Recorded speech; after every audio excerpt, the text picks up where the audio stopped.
when I became the borough president, I took on an awesome task and a difficult task.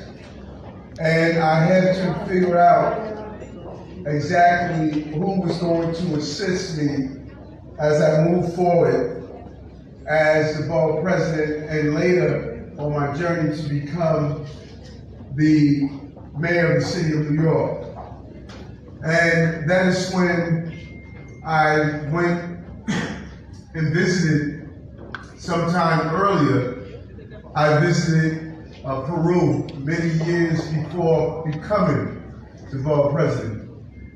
And I saw hardworking people.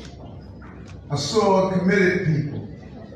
As I watched some of the climbers as they climbed up Machu Picchu, and I looked and saw the hard-working, dedicated people in Lima. And as fate will have it, and as God would have it, God put people in your life for a reason to help you manage the difficult challenges you were having. And I bumped into, as borough president, my first year, Gladys. Gladys.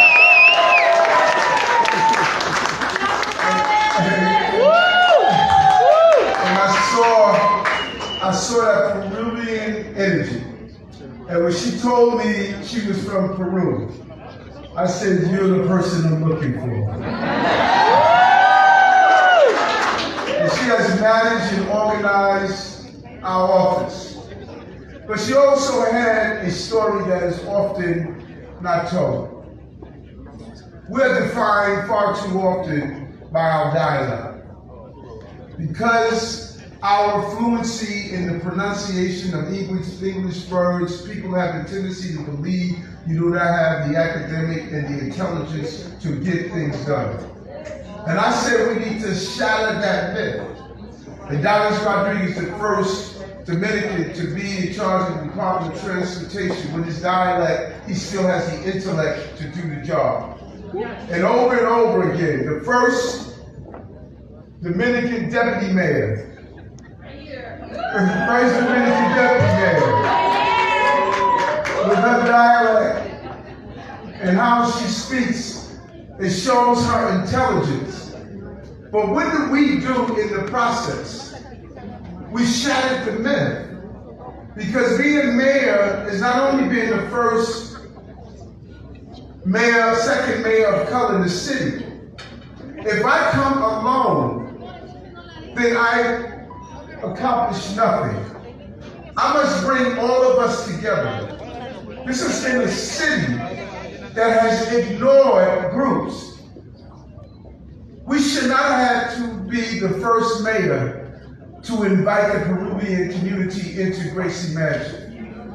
We should not have to be the first mayor to raise your flag at Bowling Green and many other ethnic groups who are part of this city.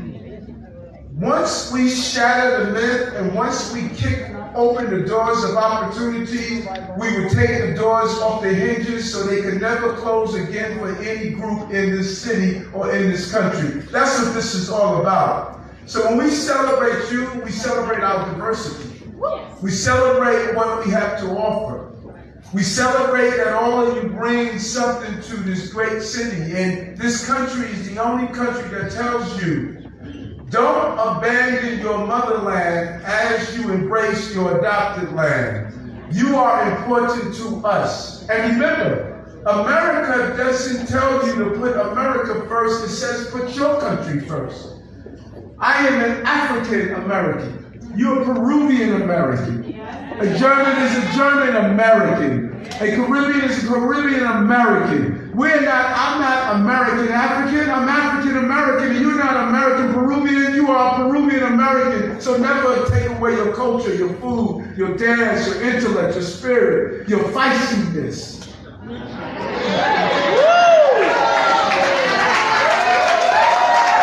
Always be you. And don't ignore your rich history. Because I was blown away when I climbed to the top of Machu Picchu. Even when history is temporarily lost, when you go back and revisit, how far advanced your culture is. And your children need to know that.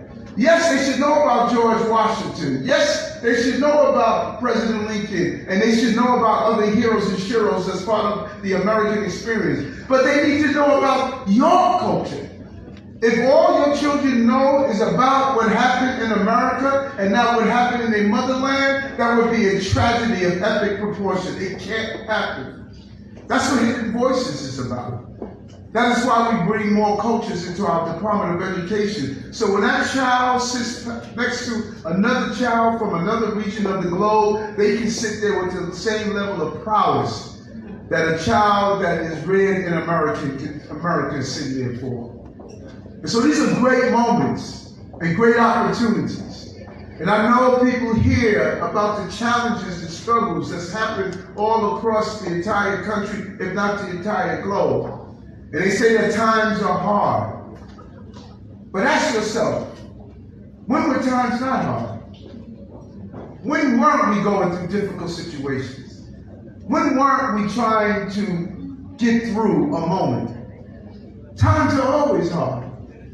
But life is easy when you believe in your faith. You cannot pray to God and then be afraid. If God is going to protect you on Sunday, He's going to be there on Monday. And He will never forsake you or abandon you. We're in the greatest city on the globe, New York. And New York City is the Lima of America.